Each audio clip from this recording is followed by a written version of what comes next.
Hi, Sandra Wilson here, clinical hypnotherapist who works with the hair pulling disorder, trichotillomania. And I thought I would just go back to basics today, keep it super simple. Oh, blimey, let's have a little sip of water.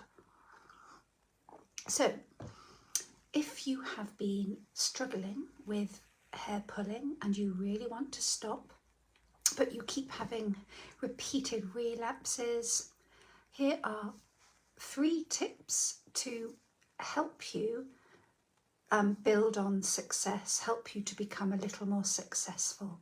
Because what most people tend to do is they try to stop pulling using willpower, using medication, using fidget toys, using other methods like, I don't know, trimming their nails short or growing their nails long or using false long nails.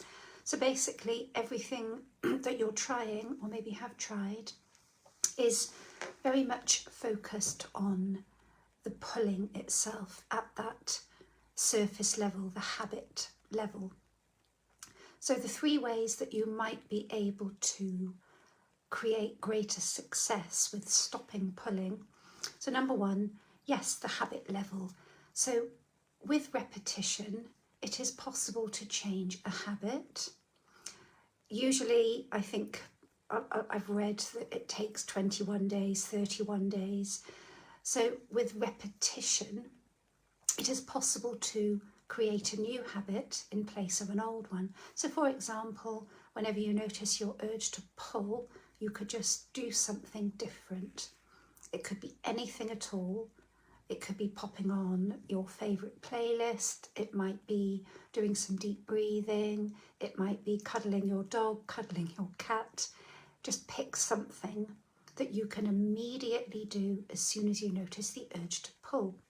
And if we're just dealing with a simple, non-complex habit, within 30 days of immediately distracting yourself, you might start to notice that behaviour, the new behaviour, becoming autonomous. So you don't have to think about it. Now, of course, what we do know about trick is that oftentimes it's not just a simple habit.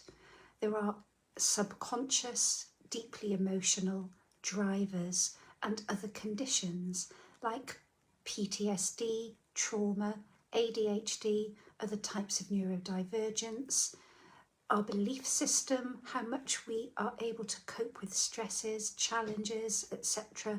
So it's what lies beneath the habit level.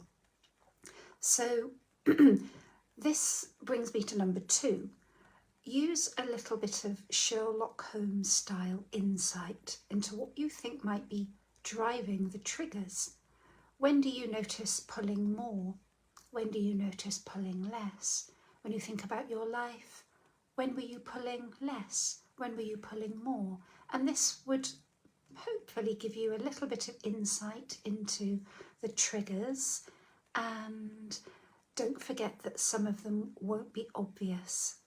Okay, some of them will be subconscious. That means that you're not aware of quite what is driving it. But just looking at your periods of success, periods of relapses, what was going on at the time, will give you a really good head start. And number 3, really important, is to connect with the reason why you want to stop. So you want to stop pulling. That might be your goal. Why do you want to stop? What would your life be like if you stopped?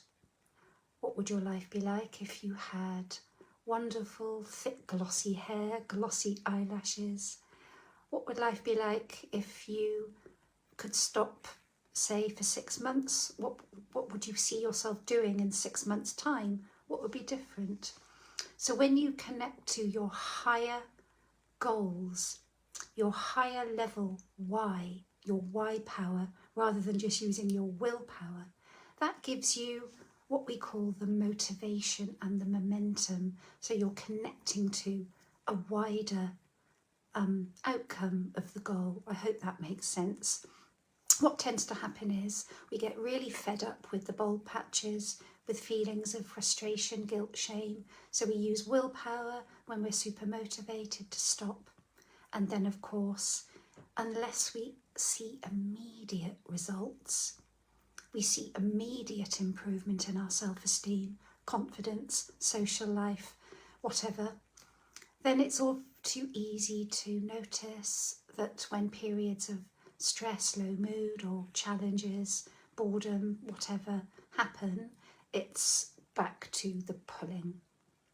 So I hope that makes sense. I know I've vastly oversimplified it, but yeah, so just have a recap. You can try to stop at the habit level by repetition, by redirecting your focus onto something different, something enjoyable. Every time you notice the urge to pull, you can open up, look at your life as a whole, look at periods of time when you were pulling and not pulling to see if you can get a little bit of insight.